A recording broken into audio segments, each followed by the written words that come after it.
आज ही Doubtnut app download करें। Doubtnut पर होगा अब आपके सभी मैथ्स, केमिस्ट्री, फिजिक्स और बायोलॉजी डाउट्स का सफाया। बस अपने क्वेश्चन की फोटो खींचो, उसे क्रॉप करो और तुरंत वीडियो सोल्यूशन पाओ। Download now. इस क्वेश्चन में हमें गिवन है दो स्टेटमेंट्स। फर्स्ट जो स्टेटमेंट दी गई है दैट इज़ असर्शन और सेकंड है रीज़न। अब हम असर्शन डिस्कस करते हैं। पहले बोला गया है cerebellum is large, lobed and convoluted in active animals. तो हम कह सकते हैं कि ये जो स्टेटमेंट हमें गिवन है ये ट्रू स्टेटमेंट है, क्योंकि यहाँ पर जिस स्ट्रक्चर की हम बात कर रहे हैं दैट इज़ सेरिबेलम, और सेरिबेलम होता है पार्ट ऑफ हाइंड ब्रेन। और ये जो स्ट्रक्चर है ये एक लार्ज स्ट्रक्चर है, और इस लार्ज स्ट्रक्चर में प्रेजेंट होते हैं टोटल 3 लोब्स, जिसमें से 2 जो लोब्स हैं उन्हें हम कहते हैं सेरिबेलर हेमिस्फीयर्स, और एक जो लोब है उसे हम कहते हैं वर्मिस। और बोला गया है कि जो स्ट्रक्चर है ये कॉन्वोल्यूटेड होता है।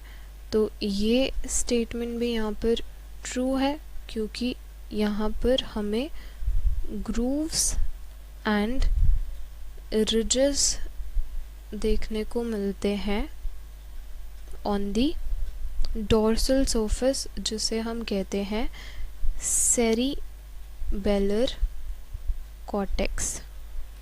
तो हमारी असर्शन की स्टेटमेंट यहाँ पर हो गई ट्रू। अब हम डिस्कस करते हैं रीज़न की स्टेटमेंट को।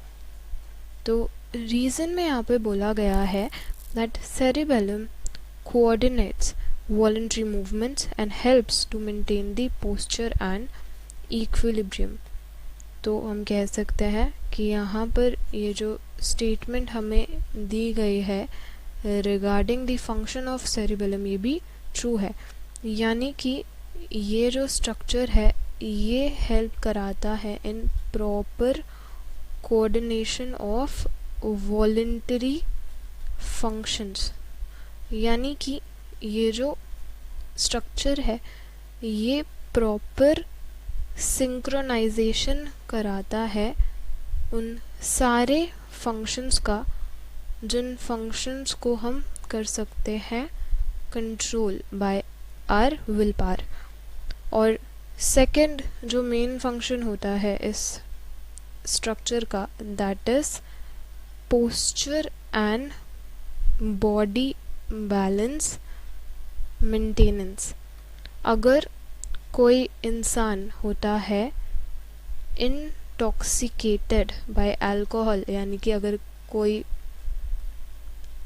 ड्रंक इंडिविजुअल है, तो जो मेन इफेक्ट हमें देखने को मिलेगा that will be on the walk. और ये इसलिए होता है क्योंकि जो अल्कोहल है वो अपना असर दिखाती है ऑन सेरिबेलम। तो हमारे असर्शन में बात हो रही थी कि जो सेरिबेलम है वो लार्ज, लोब्ड और कॉन्वोल्यूटेड है, और इसका एक्सप्लेनेशन हमें मिल रहा है रीज़न की स्टेटमेंट से, क्योंकि रीज़न में बताया गया है कि ये जो स्ट्रक्चर है ये जो मेन फंक्शन परफॉर्म करता है that is coordination of voluntary functions, जो कि ऑर्गेनिज्म की बॉडी डेली परफॉर्म करती है। सो दैट मीन्स कि जो during the course of evolution ये जो पार्ट है ब्रेन का ये इवॉल्व हुआ है, इसी वजह से इसका जो साइज़ है वो हो गया है इंक्रीज़, क्योंकि इस पार्ट को ह्यूमंस डेली काम में लाते हैं, क्योंकि पोस्चर एक ऑर्गेनिज्म को अपना कॉन्टिन्यूसली मेंटेन करके रखना पड़ता है।